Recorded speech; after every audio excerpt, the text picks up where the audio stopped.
Hi there guys, Ronin. Today I'll be bringing to you a replay, and yes, replays do finally work. This is my second replay. The first one was more so just a test. I went through it several times and everything was exactly how I remembered. And the same goes for this battle. This was an online battle I just got done previously playing. And in this battle, I will show you how to tear apart the Macedonians. I am using the Blood and Gore pack, and it's pretty cool. I like it. The game pretty much lags as much as it did before, so I have no complaints. I will say though that probably will make my video more for mature audiences. It can be kind of gruesome. It makes it much more realistic. As for my army composition, I have 2 Praetorian Guards supporting my flank, and Praetorian Guards have an encouragement bonus which creates an aura that is roughly this big. I know it's a weird estimate, but I can't show you since it's not a live battle exactly. So that's to kind of buff my army and give them a morale boost. Here I have my gladiators, and these are excellent flanking units. And some Socii Equites Extraordinari. And these guys are pretty impressive, actually. I must say, you'll see how well they do momentarily. And of course, I always bring a skirmish contingent. A lot of people think that's redundant or silly. I disagree. And I brought 3 Balearic Slingers. My opponent over here has 4 Aspis Companion Cavalry, 3 Shield Bearers, and 5 Foot Companions. I can say his army is fairly decent, if and only if he's expecting me not to flank. If we have a perfect battle on his side, what he needs to do in order to gain the victory is completely destroy my cav and allow his Aspis cav to come in and sweep and clear these flanks, while he has in the center his foot companions pushing forward and these shield bearers holding the further elongated flanks. Because even though these guys may not win the battle, if you look at their defense, their armor health bonus is, where is it at? 95. The 58 melee defense bonus, as well as 35 health. And that's pretty strong. And you can rely on hoplite units just to hold a flank, usually for a long time, even against superior sword infantry. At this point though, I'm advancing my army. My goal is to simply pull back, hit them with some shots, and rinse and repeat.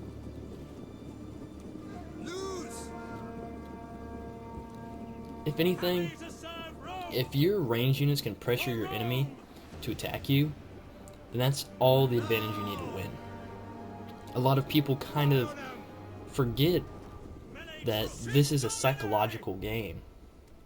It's very much based upon strategy, but if you can make your opponent tensed or focused on one location or anything of the likes, then things won't look good for him. Let's get some close-ups here. I'm not the best cameraman, but I just want to see these guys get pelted a bit. So far they've lost 2 men.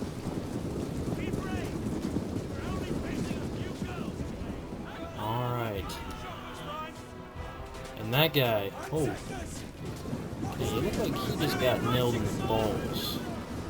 I guess it caused a cardiac arrest? I don't know. He exploded in blood. And if you do get the Blood and Gore pack, you will notice that people get hit, and then bam, blood is just all over their body. So you're kind of wondering, like, okay, I guess that makes sense. But complete realism, you know, I'm not a big technology guy, but maybe we're not near that. Anyways, aside from all the fancy stuff, over here, I've launched my cav assault.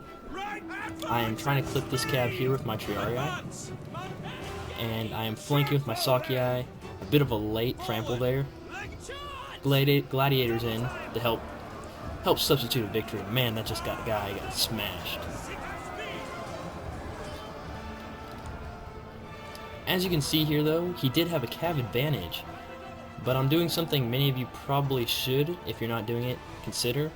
When you're lacking a cav advantage, and if you have an infantry advantage in numbers, pull those guys over. And that one Shiarai unit was because I knew my cav would be inferior. So, seeing here, I'm having my men fall back, and I'm pulling them apart at various places.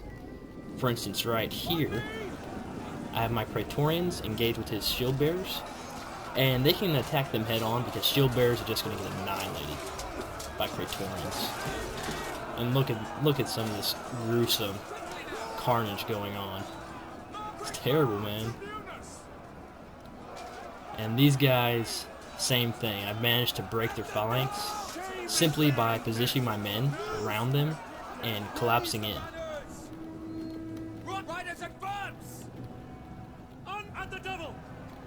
And I took my general over here and had him pop a defensive boost to my men. All the while I'm having my slings pelt his horsemen. And friendly fire doesn't seem to be as prevalent as it was in previous realms. Again, I've managed to flank these guys and make them break their phalanx.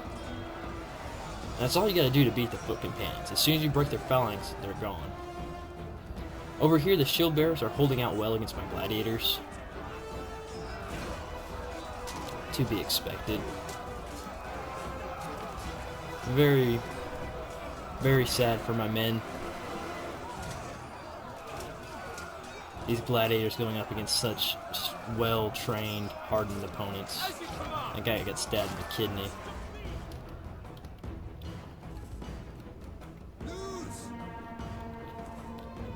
Now, my opponent isn't the best. I out-microed him, which is one thing you have to do. If you think about it, if you can just out-micro your opponents, and holy crap, man. This is some bloody stuff.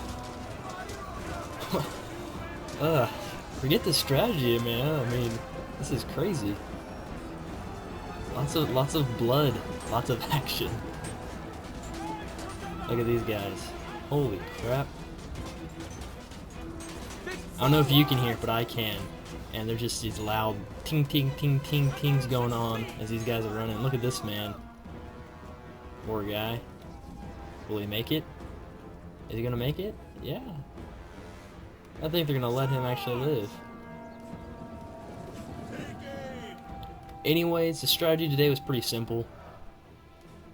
And it's just pull them apart and gain local superiority.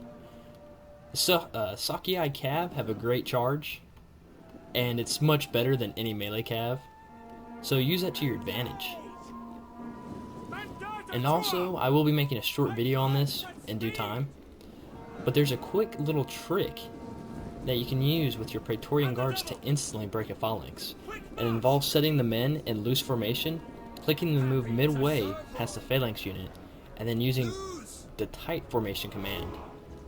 Once you do that, your men will swarm around, completely engulfing the phalanx and causing it to break instantly. Anyways, guys, let's end the replay here. And sorry there's no end results. Forget that. I was testing scythe chariots. Here's some bonus footage as I was stating to you all.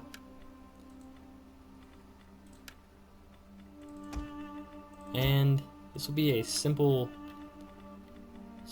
quick tutorial on how to instantly break a phalanx. Bonus footage.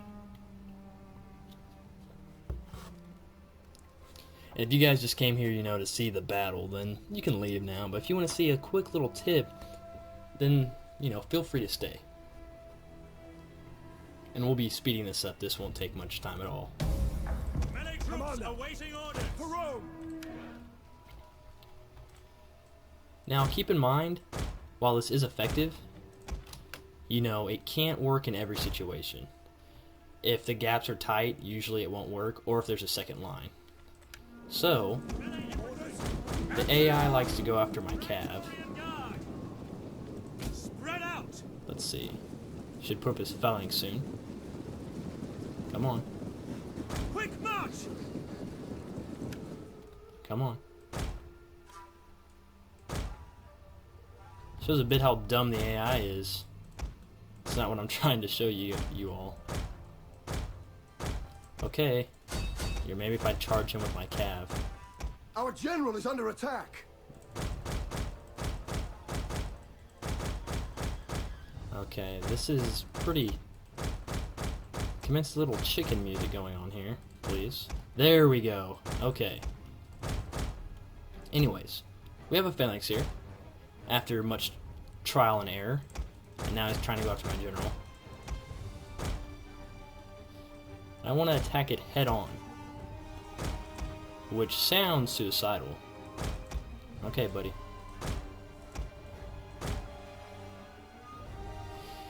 So as we see, my men are not doing so well. So what I'm going to do is move my men past, close the gaps, and bam. As you can see, the phalanx instantly broke. And it seems that I am The battle is turning in our favor. winning. And that's a quick way of how to break a phalanx.